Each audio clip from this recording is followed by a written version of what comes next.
Ibu berharap semoga kalian selalu sehat dan selalu dalam lindungan Allah. Sebelum kita melakukan pembelajaran hari ini, mari kita berdoa bersama-sama di rumah masing-masing. Berdoa dimulai. Selesai. Alhamdulillah, semoga pembelajaran hari ini, pembelajaran daring hari ini bisa berjalan dengan lancar dan tidak ada kendala suatu apapun. Untuk masalah absensi, seperti biasa kalian bisa absensi setelah live streaming YouTube ini di grup WhatsApp, akan tetapi kalian juga bisa komen hadir di kolom komentar YouTube ya, agar ibu tahu siapa-siapa saja yang masuk hari ini. Oke, baiklah. Ada yang tahu materi hari ini apa? Ya, materi hari ini adalah makan dan minuman yang halal dan haram. Nah, sebelum kita masuk ke materi, ibu mau nanya nih, apa sih materi minggu lalu? Ada yang tahu? Ada yang ingat? Ya, siapa yang ingat bisa langsung komen ya. Oke, Nabila. Materi minggu lalu adalah gemar berbaik sangka dan beramal soleh. Nah, apa sih hubungannya dengan materi yang sekarang? Nah, hubungannya adalah orang yang soleh berarti orang yang beriman. Orang yang soleh dan beriman itu tidak akan makan dan minum haram. Nah, jadi orang yang soleh itu tidak akan melanggar perintah Allah, karena Allah sudah melarang kita untuk makan dan minuman yang haram. Nah, karena masih banyak sekali makanan dan minuman yang halal, ngapain kita harus makan dan minuman yang haram? Nah, baiklah, sebelum kita masuk ke pembelajaran, ada yang mau ditanyakan tentang gimana pembelajaran hari ini atau apa itu? Nggak ada ya? Ya, karena kita pembelajarannya daring, kadang nanti ada terkendala jaringan, kalian bisa tetap komen aja, nanti pasti ibu jawab apa saja nanti yang kalian tanyakan. Dan kalau ibu bertanya, tolong kalian juga harus menjawab, karena itu juga salah satu masuk ke nilai ya. Oke, baiklah, kita langsung masuk ke materi saja karena tidak ada yang bertanya. Nah, baiklah, kita masuk ke materi yang pertama, yaitu makanan halal. Makanan halal itu apa? Makanan yang sudah diperbolehkan oleh Allah, yang dianjurkan oleh Allah untuk kita konsumsi sehari-hari, dan makanan sehat dan bergizi untuk kehidupan kita sehari-hari. Nah, makanan halal adalah makanan yang boleh dimakan menurut ketentuan syariat Islam. Bagi seorang muslim, makanan yang dimakan harus memenuhi 2 syarat. Yang pertama halal, dan yang kedua adalah thayyiban. Nah, halal itu apa? Halal adalah dibolehkan berdasarkan ketentuan syariat Islam, dan yang thayyib artinya baik, mengandung nutrisi, bergizi, dan menyehatkan untuk tubuh kita. Nah, itu juga sudah Allah sebutkan dalam Al-Quran surat Al-Ma'idah ayat 88. Ibu bacakan ya. Bismillahirrahmanirrahim. Wa qulu mimma razaqakumullahu halalan thayyiban wattaqullaha alladzi antum bih. Nah, yang artinya, dan makanlah dari apa yang telah diberikan Allah kepadamu sebagai rezeki yang halal lagi baik, dan bertakwalah kepada Allah yang kamu beriman kepadanya. Nah, sekarang udah jelas ya, sudah ada Allah sebutkan dalam Al-Quran surat Al-Maidah ayat 88. Nah, adapun halalnya makanan itu meliputi 3 kriteria. Yang pertama, halal dari segi wujudnya dan zatnya itu sendiri, yaitu tidak termasuk makanan yang diharamkan oleh Allah Subhanahu wa taala. Dan yang kedua adalah halal dari segi cara mendapatkannya, dan yang ketiga halal dalam proses pengelolaannya. Nah, ibu jelaskan dulu yang pertama, yaitu halal dari segi wujudnya atau zatnya makanan itu sendiri, yaitu tidak termasuk makanan yang diharamkan oleh Allah Subhanahu wa taala. Nah, di dalam Al-Quran itu juga sudah disebutkan bahwa ada beberapa makanan yang tidak boleh kita konsumsi, karena makanan tersebut banyak mengandung kemudharatan, banyak mengandung ketidakbaikan untuk tubuh kita sendiri. Nah, yang kedua adalah halal dari cara segi mendapatkannya. Contohnya seperti ini. roti itu kan halal kan, tapi kalau kalian cara mendapatkannya dengan cara mencuri, maka roti yang awalnya halal akan menjadi haram. Nah, yang ketiga yaitu halal dalam proses pengelolaannya. Nah, proses pengelolaannya seperti apa? Contohnya ayam. Ayam adalah makanan yang halal kalau kalian memotongnya dengan ketentuan syariat Islam, yaitu menghadap kiblat dengan pisau yang tajam dan berdoa terlebih dahulu. Tapi kalau kalian langsung bakar hidup-hidup itu ayam, maka ayam itu akan menjadi haram karena pengelolaannya tidak sesuai dengan syariat Islam. Nah, adapun jenis-jenis makanan halal menurut wujudnya itu ada 3. Yang pertama, makanan yang disebut halal oleh Allah tadi udah Ibu kasih tahu. Dan yang kedua, makanan yang tidak kotor dan menjijikkan, contohnya makanan basi, itu juga kita udah nggak boleh makan ya. Dan yang ketiga adalah makanan yang tidak mengandung kemudorotan. Nah, sudah jelas ya sampai sini? Ada yang mau ditanyakan? Nah, karena tidak ada yang bertanya, maka Ibu lanjut menjelaskan ya. Jadi makanan yang tidak mengandung kemudorotan itu tidak berbahaya bagi kesehatan kita, bagi kesehatan tubuh kita ya. Baiklah, sudah tidak ada yang bertanya ya, maka Ibu akan melanjutkan ke materi selanjutnya. Baiklah, kita masuk materi selanjutnya yaitu minuman halal. Minuman halal itu apa? Minuman yang sudah jelas boleh diminum menurut agama dan syariat Islam yang udah Allah tetapkan dalam Al-Quran dan hadis. Nah, pada dasarnya semua jenis minuman yang ada di muka bumi ini halal, kecuali ada 4 jenisnya. Nah, yang pertama adalah tidak memabukkan, dan yang kedua tidak mendatangkan mudarat bagi yang minum, bagi kesehatannya maupun bagi jiwa maupun akalnya. Nah, yang ketiga itu tidak najis, dan yang terakhir adalah didapatkan dengan cara yang halal.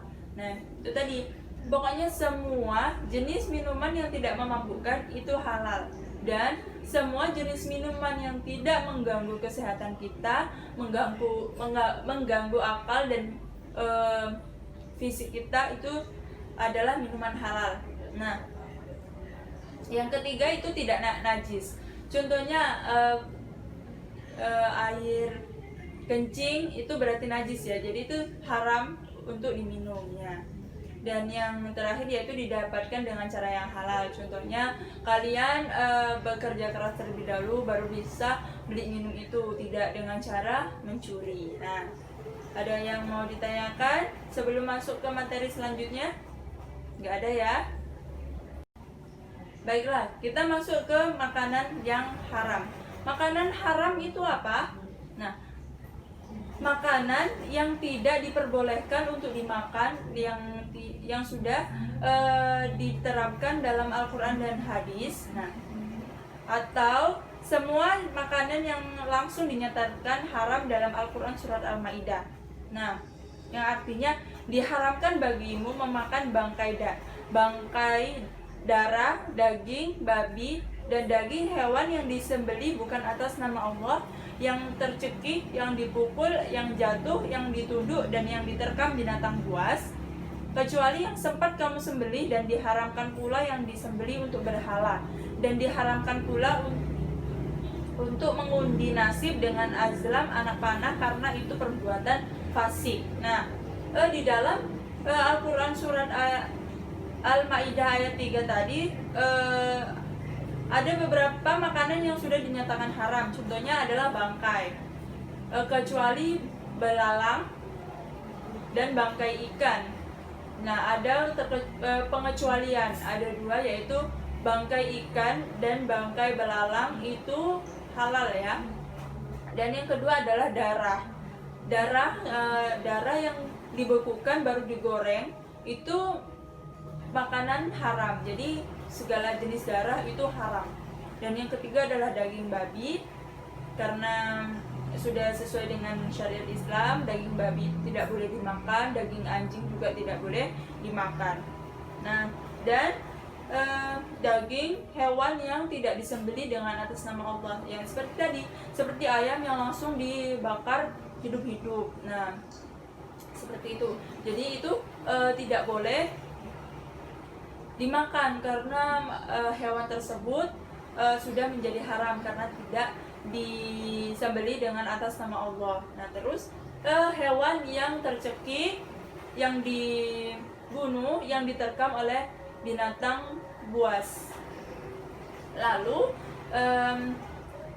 hewan yang disembelih untuk berhala, contohnya untuk sesajen, itu tidak boleh kita makan, ya. Jadi itu tadi beberapa makanan yang diharamkan untuk kita makan. Dan yang kedua adalah semua jenis makanan yang mendatangkan mudarat atau bahaya terhadap kesehatan badan. Nah, yang ketiga, semua jenis makanan yang kotor dan menjijikkan. Dan yang keempat, makanan yang didapatkan dengan cara batil, yaitu dengan cara mencuri tadi. Jadi sudah jelas ya, semuanya sudah dijelaskan oleh Allah, sudah ditulis dalam Al-Quran dan hadis bahwa ada beberapa makanan yang haram dan tidak boleh kita makan, ya. Jadi jangan sampai kalian makan makanan yang sudah diharamkan oleh Allah, ya. Baiklah, kita masuk ke materi selanjutnya, ya. Materi selanjutnya adalah minuman haram. Minuman haram adalah minuman yang memabukkan atau khamar. Sudah dijelaskan dalam hadis Rasulullah, yang artinya dari Ibnu Umar, ia berkata, Rasulullah Shallallahu Alaihi Wasallam bersabda, setiap sesuatu yang memabukkan adalah khamar dan setiap yang memabukkan adalah haram. Hadis riwayat Abu Daud. Nah, berdasarkan hadis tersebut, minuman atau sesuatu yang memabukkan itu sudah diharamkan untuk kita makan atau untuk kita minum, ya. Dan yang kedua adalah minuman yang berasal dari benda najis atau benda yang terkena najis. Misalnya minuman yang berasal dari air kencing kucing. Nah, itu kita sudah tidak boleh mengonsumsinya, ya. Terus atau minuman yang sudah tercampur dengan air kencing atau kena cipratan kencing, itu sudah menjadi haram untuk kita minum karena itu adalah minuman yang menjijikkan atau minuman yang najis. Dan yang terakhir yaitu minuman yang didapatkan dengan cara batil atau tidak halal. Nah, itu tadi seperti mendapatkan roti dengan cara mencuri. Nah, kalian juga ada yang mengambil minuman dengan cara mencuri, maka minuman tersebut yang berawalnya dari halal menjadi haram karena didapatkannya dengan cara mencuri. Baiklah, karena ini nggak ada yang bertanya, jadi Bu anggap paham semua, ya. Oh ya, Jamal nanya apa? Batil. Batil itu tidak boleh. Jadi atau tidak halal. Nah, jadi batil itu adalah tidak boleh atau tidak halal untuk kita konsumsi sehari-hari. Ya, nggak ada yang bertanya lagi. Ibu lanjutkan ke materi berikutnya, ya. Nah, materi selanjutnya adalah manfaat mengonsumsi makanan dan minuman yang halal. Nah, jadi jika kalian mengonsumsi makanan dan minuman yang halal setiap hari di dalam kehidupan kalian sehari-hari, maka kalian mendapatkan beberapa manfaatnya. Nah, yang pertama adalah mendapatkan ridha Allah. Karena apa? Karena kalian telah mentaati perintahnya dan menjauhi larangannya dengan cara yaitu tadi memakan makanan dan minuman yang halal dan menjauhi makanan dan minuman yang haram. Dan yang kedua adalah memiliki akhlakul karimah. Nah, kenapa? Karena setiap makanan dan minuman yang dikonsumsi akan berubah menjadi tenaga yang digunakan untuk beraktivitas dan beribadah.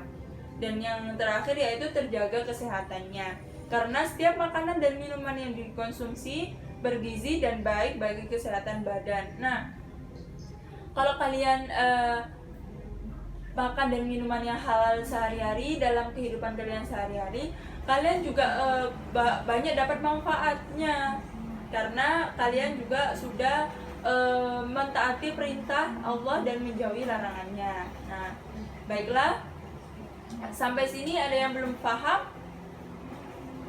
Atau sudah paham semuanya? Kok nggak ada yang nanya? Oke, udah paham ya. Jadi Ibu mau melanjutkan ke materi selanjutnya, materi yang terakhir ya. Nah, materi yang terakhir kita adalah akibat buruk dari makanan dan minuman yang haram. Nah, jadi kalau kita mengonsumsi makanan dan minuman yang haram, itu juga berdampak buruk bagi kesehatan kita, bagi kitanya sendiri. Nah, ada beberapa hal yang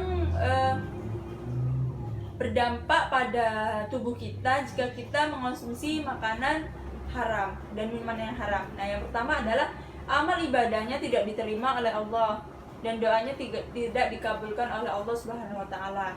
Dan yang kedua, makanan dan minuman haram bisa merusak jiwa, terutama minuman keras atau khamr.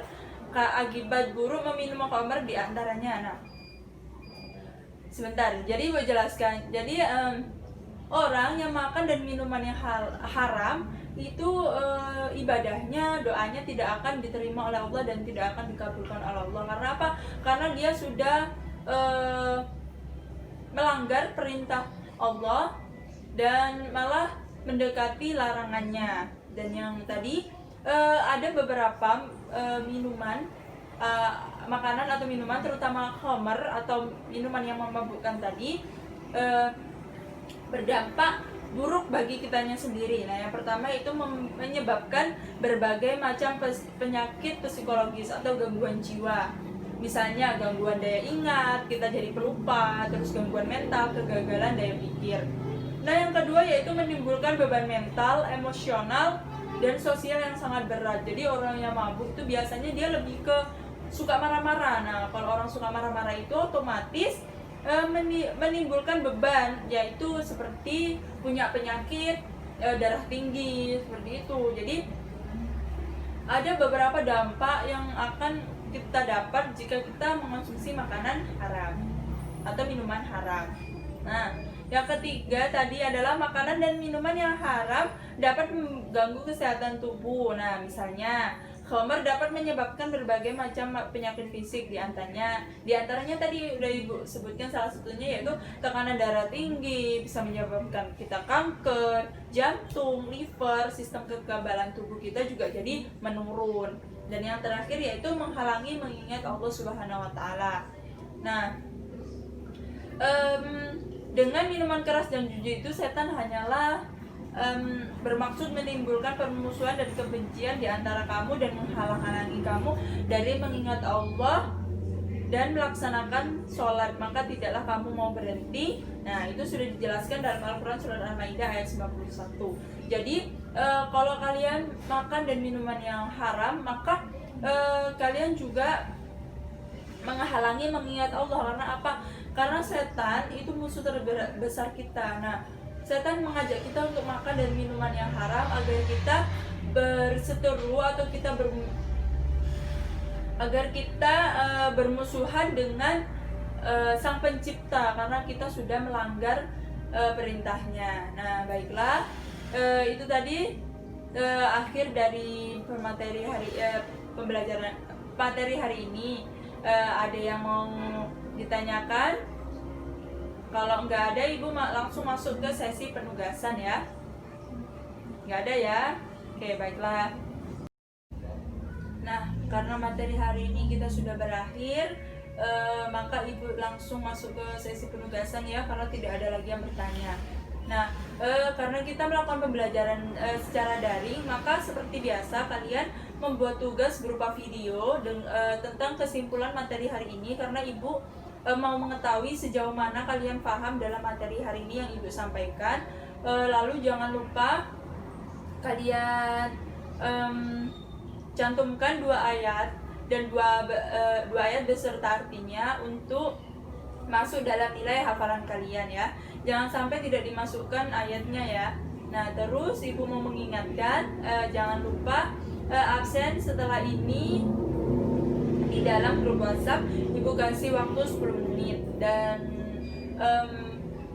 tugasnya tadi Ibu kasih waktu 2 hari untuk mengumpulkan. Lewat dari 2 hari maka tidak Ibu nilai ya. Dan Ibu harap dan ibu menganggap tugas tersebut kosong, tidak ada nilainya. Jadi jangan sampai kalian telat untuk mengumpulkan ya. Nah, baiklah, mungkin itu saja yang dapat ibu sampaikan. Mohon maaf kalau ada kata-kata yang kurang berkenan di hati kalian, atau penyampaian ibu terlalu cepat atau terlalu lambat.